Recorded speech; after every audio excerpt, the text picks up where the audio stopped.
લગભગ 48 કલાકમાં હજુ પશ્ચિમ ઘાટમાં પવનોની સ્થિતિ વધારે રહેશે.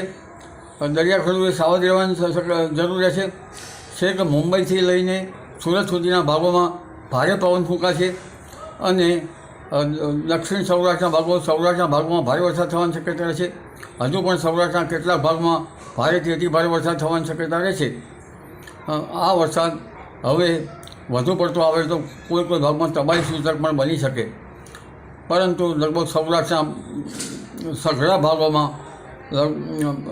અને ભિન્ન ભાગોમાં વરસાદ ત્રાટકી શકે તેમ છે. આ ઉપરાંત હજુ મધ્ય ગુજરાતના ભાગોમાં વરસાદ ઓછો છે અને તડકો પડી રહ્યો છે, ત્યારે મધ્ય ગુજરાતના ભાગોમાં એક વોર્ટેક્સ બંગાળ ઉપસાગરમાં બની રહ્યું છે. બંગાળ ઉપસાગરની સિસ્ટમના લીધે મધ્ય ગુજરાતના ભાગોમાં પણ વરસાદ આવવાની શક્યતા રહેશે.